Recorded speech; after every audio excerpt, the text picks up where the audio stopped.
Les 13, 14 et 15 juin, un week-end complètement barjo en Normandie vous attend. Barjo pourquoi ? Eh bien parce que vous allez assister ou peut-être même participer au trail le plus grand de Normandie. C'est un trail organisé par l'association Cœur d'enfant. Pour en savoir un peu plus sur cet événement, j'ai l'honneur d'être avec Monsieur Leclerc, le secrétaire de l'association. Bonjour. Bonjour. Alors avant d'entrer dans le vif du sujet, est-ce que vous pouvez nous expliquer un peu ce que c'est votre association ? Alors en fait, ça a pris naissance en 2008.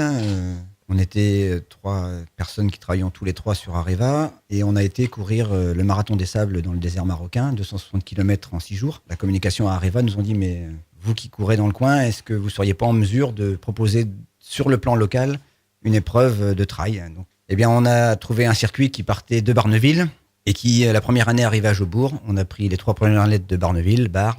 On a pris Jaubourg et c'est devenu la Barjo. Alors est-ce que vous pouvez justement nous expliquer un peu ce que c'est que la Barjo ?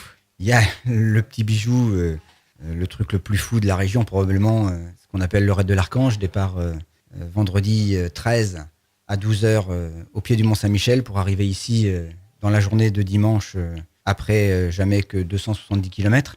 On a forcément la 87 km dont je vous ai parlé tout à l'heure, c'est Barneville-Beaumont. Ensuite, on a la 42 km, la distance mythique du marathon, avec un départ du manoir du Tour pour arriver également sur Beaumont. On a une distance un petit peu plus courte, c'est départ Port-Racine pour arriver à Beaumont pour une 24 km. Et parce qu'on veut que ce soit ouvert absolument à tout le monde, on a la petite Barjo qui partira cette année de Beaumont pour arriver à Beaumont pour une distance de 15 km. Ça reste quand même réservé aux sportifs puisque c'est assez physique.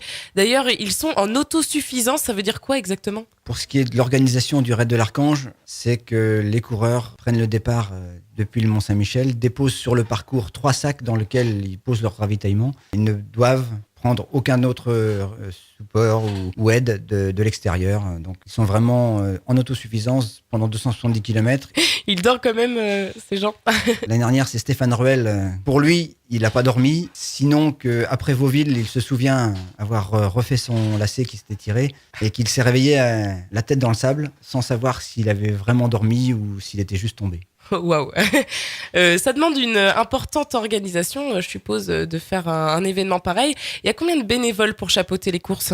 C'est déjà 50 pompiers liés à l'Union départementale des sapeurs-pompiers qui nous apportent leur aide pour la sécurité. Aussi bien pour le raid de l'Archange parce qu'on a des gens qui vont veiller sur eux du côté de Granville, Avranches.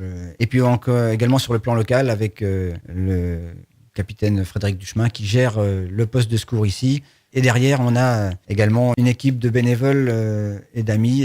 Est-ce que si nos auditeurs veulent être bénévoles aussi, ils peuvent encore s'inscrire ? Absolument. C'est important pour nous d'être nombreux parce que ça permet également les roulements.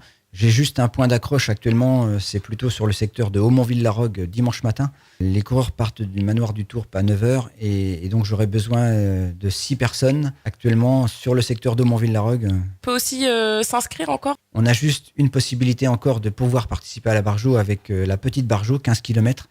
On peut venir s'inscrire sur place, il nous reste 100 dossards. On peut s'inscrire donc sur l'aire de départ à Beaumont dimanche et samedi 14 et dimanche 15. À condition d'avoir un certificat médical. Faut être barjo, mais un minimum raisonnable quand même.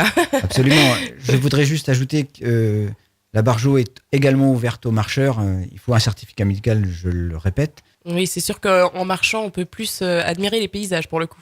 Voilà.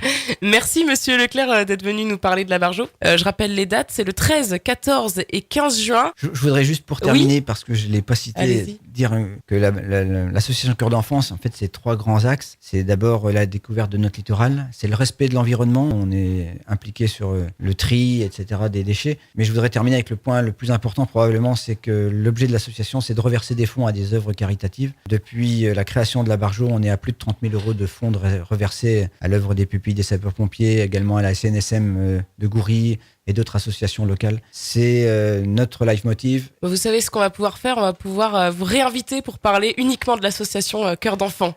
Je suis tout à fait disponible. Et ben c'est parti alors. Merci encore.